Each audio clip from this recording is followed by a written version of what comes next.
é o Cristo e crendo tenham vida nele. Isso.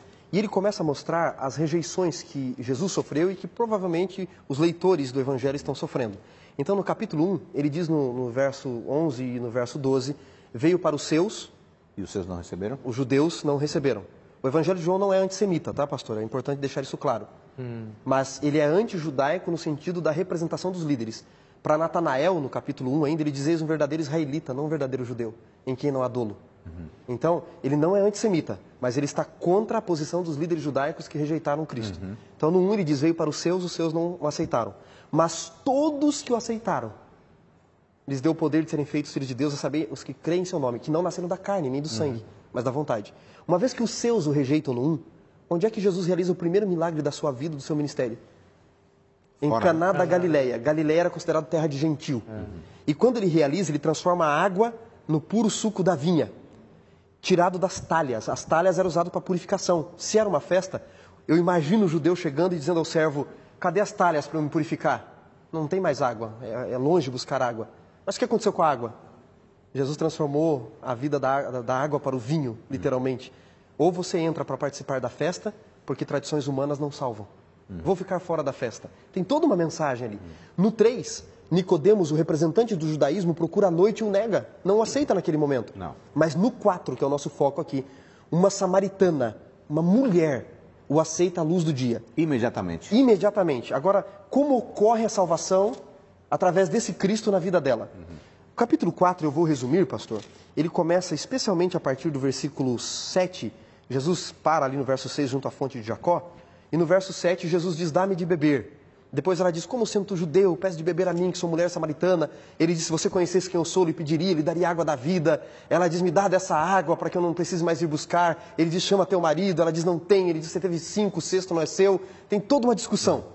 Mas 2 aspectos eu gostaria de ressaltar aqui nesse texto, que é importante para a minha e para a sua salvação, você que está nos assistindo. Primeiro aspecto, à medida que ela aceita a revelação progressiva de Cristo, de quem Jesus é, a salvação acontece. Por quê?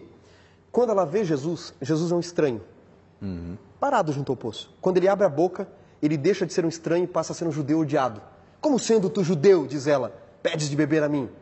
Depois, quando ele oferece a água da vida, ela acha que Jesus é menor do que Jacó. Acaso é maior do que Jacó, nosso pai? Quando ele fala da vida dela, ele deixa de ser menor do que Jacó e passa a ser um profeta, um simples profeta. Não o profeta, mas um profeta.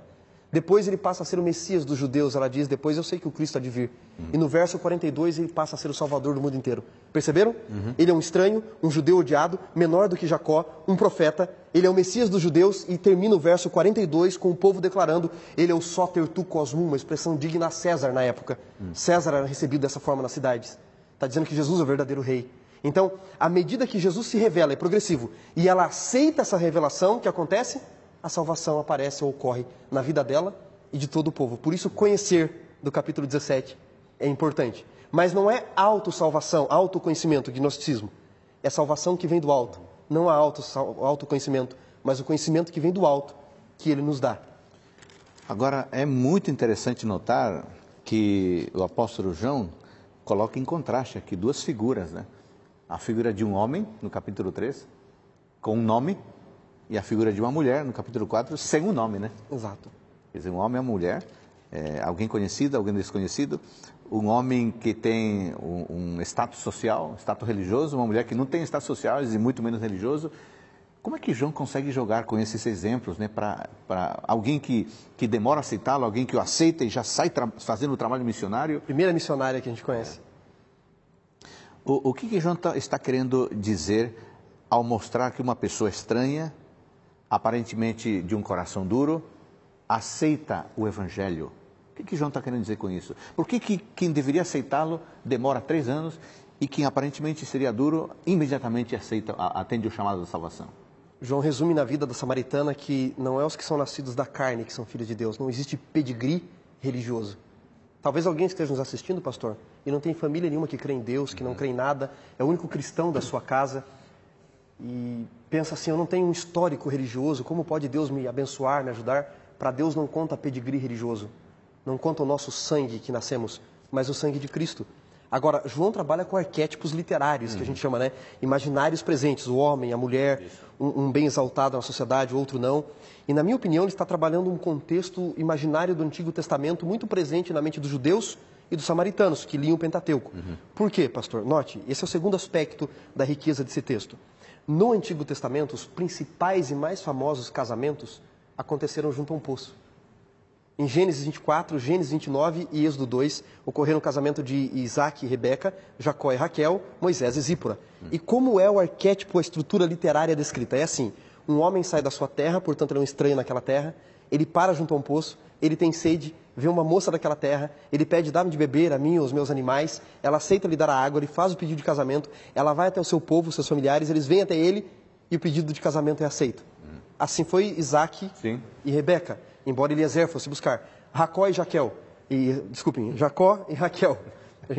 Muitas letras fazem delirar. Jacó e Raquel. Ele está fugindo de Esaú.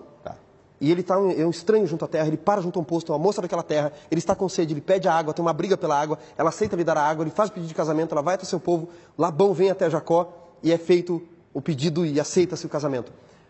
Moisés e Zípora, ele está fugindo de Faraó, ele é um estranho na terra, o arquétipo é o mesmo.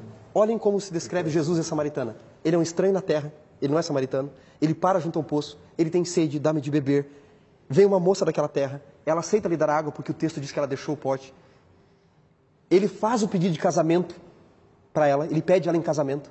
Ela vai até seu povo vem até ele pede em casamento e o casamento se realiza. No versículo, pastor, no versículo 9, quando a mulher diz assim, como sendo tu judeu, pedes de beber a mim, a expressão grega aqui é paraimu.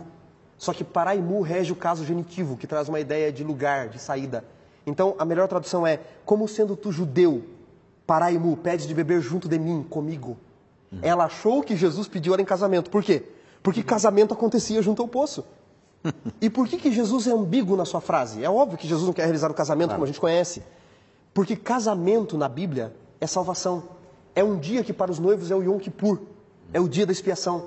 Tanto que em Mateus 25 tem lá o casamento das virgens, tem as bodas do cordeiro, a noiva em Apocalipse 19 que se preparou, em Apocalipse 21. Casamento é símbolo de salvação. Então quando ele faz uma frase, ele constrói uma frase pedindo ela em casamento, ele está querendo realizar as bodas do cordeiro, a salvação. E quando é que o casamento ocorre? Quando ela e todo o povo dizem, você é o verdadeiro Soter tu Cosmu, o verdadeiro Salvador do mundo. Ela entende que Jesus quer ficar com ela. E Jesus está querendo ficar o quê? Morando na vida dela, no coração dela e de todo aquele povo. Ele quer realizar as bodas do cordeiro. E só mais um último detalhe nesse aspecto. Quando nós procuramos alguém para namorar, noivar ou casar, e o judeu também fazia, tinha que procurar o melhor. Dentro do nosso aspecto hoje, a gente procura o melhor. Jesus, quando vai realizar as bodas, o casamento do cordeiro, quem ele procura? O pior. O pior povo, porque para o judeu, o samaritano era o pior do que o animal. E dentro do pior povo, a pior mulher que nem as mulheres samaritanas queriam tirar a água do poço com ela. Sabe o que João está querendo nos dizer? Se a salvação é através desse Messias, a salvação é para gente como eu e você. A salvação é para os piores. Se ele pôde salvar a samaritana, se ele pôde levantar Pedro, ele pode salvar a gente também. Muito bem, muito interessante. Pastor Natal, e se a gente tivesse que dar um outro título a esse capítulo, hein? Uau! A mulher de Samaria. Não, esse título, com todo respeito, Mulher de Samaria, mas não está dizendo tudo que a riqueza do tema da salvação apresenta nesse capítulo, né? A gente poderia dar outro título que sintetizasse melhor, né? Como é que será que esta compreensão da salvação em João, pastor Natal e pastor Wanderson, como é que será que esta compreensão da salvação em João mudou, sustentou e norteou a comunidade de então? Que efeito pode ter produzido? E como que isso pode ser impactante hoje, leitores modernos? Se João é o último evangelho a ser escrito, ele talvez foi o que mais marcou, né? É quando a gente quer deixar um sabor gostoso na boca, meus filhos fazem isso. Eles falam, pai, eu quero comer aquele por último que é o mais gostoso. João é um evangelho poderoso, diferente dos outros três. E a maneira como ele termina, com certeza deve ter impactado muito. Ele se coloca como testemunha, ele coloca que ele viu, que ele sentiu. E ele termina, vamos ver o último versículo dele. Eu acho que é esse o sabor, o gosto que ele deixou por um bom tempo. lá no capítulo 21, versículo 24, o penúltimo, ele termina testificando, dizendo assim: este é o discípulo que dá testemunho a respeito destas coisas e que as escreveu. Ele deu testemunho, ele viu. E sabemos que o seu testemunho é verdadeiro. E ele faz um exagero aqui, né? Que Jesus fez muitas outras coisas que não caberia no mundo. Mas como a gente leu há pouco tempo atrás, no capítulo 20, 31, ele fala: esses foram escritos para vocês crerem.